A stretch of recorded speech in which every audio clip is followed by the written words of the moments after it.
अगर आप front end developer बनना चाहते हैं तो सबसे पहला स्टेप होता है HTML5। लेकिन सवाल ये है कि इसको कितना टाइम देना है और क्या-क्या सीखना है इसमें। अगर आपके भी माइंड में सेम इसी तरह के क्वेश्चंस आती हैं तो आप बिल्कुल सही जगह पे आए हैं। वीडियो को फटाफट से लाइक कर दीजिएगा और अपने फ्रेंड्स के साथ ज़रूर शेयर कीजिएगा, क्योंकि इस कंप्लीट वीडियो में मैं कवर करने लगा हूँ कि HTML5 सीखने में आपको कितना टाइम लगेगा, कौन-कौन से ऐसे टॉपिक्स हैं जो सीखना ज़रूरी है और लास्ट में कौन-कौन से प्रोजेक्ट्स बनाने हैं। तो वीडियो को अंत तक ज़रूर देखिएगा। तो सबसे पहला क्वेश्चन ये है कि HTML5 को सीखने में कितना टाइम लगेगा? तो देखो भाई, सिंपल है। आप मैक्सिमम 5 या 7 दिनों में भी सीख सकते हैं, क्योंकि ये कोई प्रोग्रामिंग लैंग्वेज नहीं है कि जिसको सीखने में महीने लग जाएँगे। ये तो सिंपल एक वेबसाइट्स का स्ट्रक्चर डिफाइन करता है, लाइक किसी भी वेबसाइट का लेआउट किस तरह हो। लेकिन हाँ, बेसिक स्ट्रॉन्ग होना बहुत ज़रूरी है, वरना आगे जाके CSS और जावास्क्रिप्ट समझनी मुश्किल हो जाएगी।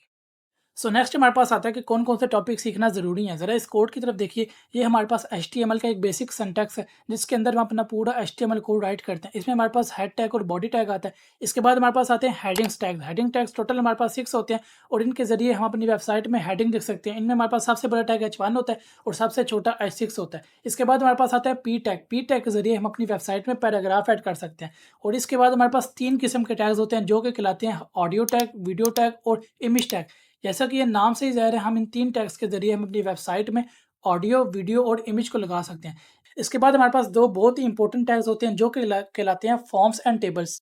फॉर्म्स हमारे पास होता है बेसिकली यूज़र से डाटा लेने का तरीका। आपने अक्सर व्यू किया होगा कि जब भी हम किसी वेबसाइट पे विज़िट करते हैं, तो हमारे सामने साइन इन या लॉगिन ऑप्शन आता है। जब हम उस पे क्लिक करते हैं, तो हमारे सामने एक फॉर्म जनरेट होके आता है। तो वो बेसिकली HTML के अंदर फॉर्म टैग्स के ज़रिए बनता है, ताकि जब भी यूज़र हमारी वेबसाइट पे क्लिक करे, तो वो अपना डाटा इनरोल कर सके, लाइक ईमेल, पासवर्ड और नेम वगैरह। इसके बाद हमारे पास आता है टेबल टैग। टेबल जैसा कि नाम से ज़ाहिर है, हमारे डाटा को रोज़ एंड कॉलम्स की फॉर्म में अरेंज करवाता है। जैसा कि एक एक्सेल शीट होती है, इसी तरह ये हमारे डाटा को स्टोर करता है।